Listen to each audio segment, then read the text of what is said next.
안녕하십니까. JTBC 저녁뉴스입니다.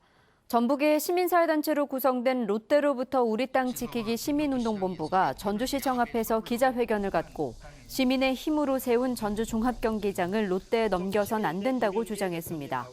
시민운동본부는 롯데 뿌리는 일본 자본이라는 게 중론이라며 전주시가 시민의 공간이자 역사 문화의 상징인 종합경기장을 롯데에 넘긴다면 후손에게 씻을 수 없는 모욕과 상처가 될 것이라고 덧붙였습니다. 전라북도 의회를 비롯한 전국 17개 광역시도의회가 일본 전범기업 284개사의 제품을 구매하지 않기로 했습니다. 이들 광역시도의회는 전범기업 제품의 공공구매 제한이 지속적인 활동으로 이어지기 위해 광역자치단체별로 조례를 제정하겠다고 밝혔습니다. 이에 따라 광역시도의회의 이런 움직임이 기초의회로 이어질지 주목됩니다. 전라북도 상인연합회가 오늘 기자회견을 갖고 일본의 경제보복 조치를 규탄했습니다. 전통시장 상인연합회는 일본의 화이트리스트 제외 조치는 대법원의 일제강점기 강제동원 판결에 대한 명백한 보복행위라며 일본이 경제보복 조치를 즉각 철회하고 과거사에 대해 반성하고 사죄할 것을 촉구했습니다. 일제 잔재인 전주시 동산동이라는 명칭이 여의동으로 바뀌었습니다. 전주시는 동산동의 명칭을 여의동으로 바꾸고 오늘 현판 제막식을 가졌습니다. 동산은 일본 전범기업인 미쓰비시 창업자의 호로, 동산동은 일제강점기에 있던 동산 농사주식회사 전주지점에서 유래됐습니다. 새만금개발청이 네이버 제2데이터센터를 새만금에 유치하기 위한 제안서를 제출했습니다. 새만금청은 제안서에 확장 가능한 넓은 부지와 신재생 에너지에 기반한 원활한 전력 공급, 자연 바람으로 열을 식힐 수 있는 환경 조건, 세제 혜택 등을 명시했습니다.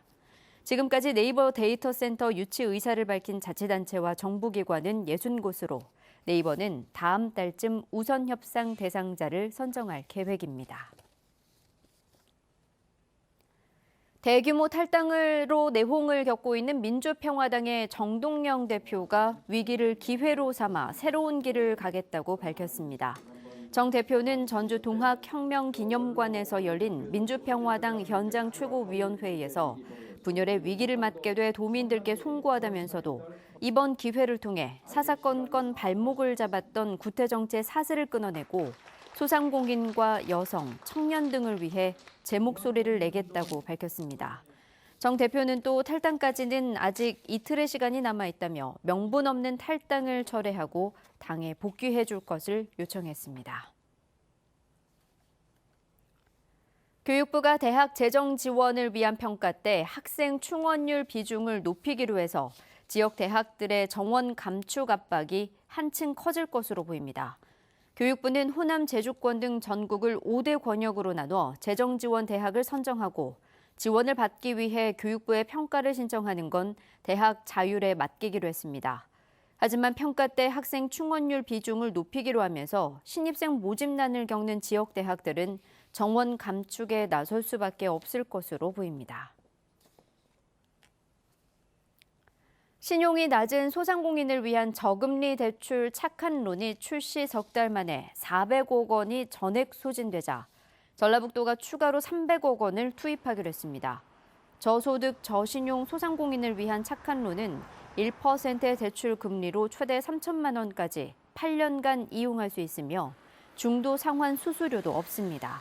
지난 2월에 출시된 착한론을 통해 도내에서는 모두 1,991명이 자금을 지원받았습니다. 날씨입니다. 전북에 내려진 폭염특보는 모두 해제됐습니다.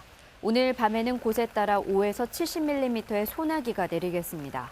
광복절인 내일도 흐리고 비가 오겠습니다. 예상 강우량은 모레 아침까지 20에서 60mm입니다. 아침 최저기온은 23도에서 26도를 보이겠고 낮 최고기온은 29도에서 32도로 오늘보다 3, 4도가량 낮겠습니다. 전주기상지청은 당분간 기압골의 영향으로 비가 잦을 것으로 내다봤습니다. JTBC 8시 뉴스예고입니다. 위안부 피해자 기림의 날을 맞아 전북에서도 피해자들을 기억하는 행사가 열렸습니다. 완주의 사무중학교 학생들이 위안부 문제에 대한 일본의 사죄와 책임을 촉구하는 영상을 만들어 캠페인에 나섰습니다. 군산시가 추진하고 있는 항만 역사관이 예산을 확보하지 못해 좌초될 위기에 놓였습니다.